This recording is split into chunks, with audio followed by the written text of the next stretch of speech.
तर विधानसभेसाठी राज ठाकरेंना सोबत घेण्याचे महायुतीचे प्रयत्न आताची महत्त्वाची एनडीटीव्ही मराठीला मिळालेल्या सूत्रांची माहिती आहे। महायुतीतील वरिष्ठ नेते राज ठाकरेंच्या संपर्कात असल्याचं कळतंय। राज ठाकरे शेवटच्या क्षणी सोबत येणार अशी ही सूत्रांची माहिती समोर येते। आपल्याला कल्पना आहेच, राज ठाकरे यांनी आपले दौरे हे सुरू केलेले आहेत। मराठवाड्यापासून त्यांनी विधानसभेसाठीचे सगळे दौरे सुरू केलेले आहेत आणि आता मात्र त्यांना सोबत घेण्याचे प्रयत्न सुरू आहेत। अधिक माहिती घेऊयात, भाग्यश्री आमची प्रतिनिधी आपल्या सोबत आहे। भाग्यश्री, काय अधिक माहिती?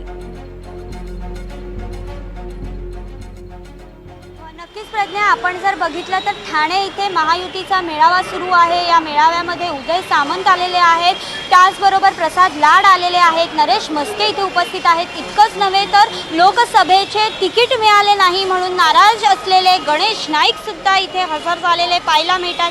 युतीचा जो मेळावा आहे, ही बैठक आहे खरं तर की संघटनात्मक बांधणीसाठी ही बैठक आहे। 20 तारखेपासून महायुतीचे दौरे सुरू होणार आहेत वरिष्ठ नेत्यांचे, आणि ते कसे करायचे त्या संदर्भात नियोजन करण्यासाठी ही बैठक आयोजित केल्याची माहिती प्रसाद लाड असतील किंवा उदय सामंत असतील यांच्याकडून देण्यात आले। पण हे बोलताना त्यांनी असं देखील सांगितलेलं आहे की राज ठाकरे यांना एकत्र घेण्यासाठी आमचे प्रयत्न सुरू आहेत। शेवटच्या क्षणी राज ठाकरे आमच्याबरोबर येतील अशी आशा देखील नरेश म्हस्के यांनी व्यक्त केलेली पाहायला मिळते। इतकंच नव्हे तर ज्या सीट्स आहेत त्या सीट्समध्ये काही वाटाघाटी करता येते का, राज ठाकरेंशी बोलून त्यामध्ये काही बदल करता येत आहेत का, हे देखील पाहिलं जातंय। विविध पद्धतीने राज ठाकरेंना आपल्याकडे कसं आणता येईल यासाठी आता महायुतीचे प्रयत्न सुरू असल्याची माहिती एनडीटीव्ही मराठीच्या हाती प्रज्ञा आलेली आहे।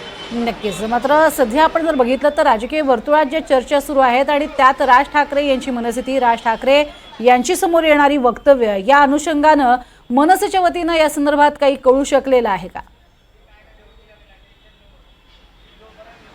मनसेच्या वतीने या संदर्भात काही समजलेलं नाही। मात्र प्रज्ञा, जर आपण बघितलं तर 2-3 दिवसापूर्वी जो ठाण्यामध्ये राडा झाला होता मनसेचा, त्यावेळेला मुख्यमंत्री एकनाथ शिंदे असतील किंवा सर्वच महायुतीच्या नेत्यांनी एक प्रकारचं समर्थन केलेलं पाहायला मिळालं होतं। उत्तराला प्रत्युत्तर त्यांनी मनसेनी दिलं असं देखील सांगण्यात आलेलं होतं। त्यामुळे एक प्रकारे हे सगळेच नेते राज ठाकरेंच्या बाजूने बोलत असल्याचं पाहायला मिळतं। आणि या सगळ्यानंतर राज ठाकरे जरी एकला चलोचा नारा देत असले तरी शेवटच्या क्षणी ते नेमका काय निर्णय घेतात हे बघणं खरंच महत्त्वाचं ठरणार आहे प्रज्ञा।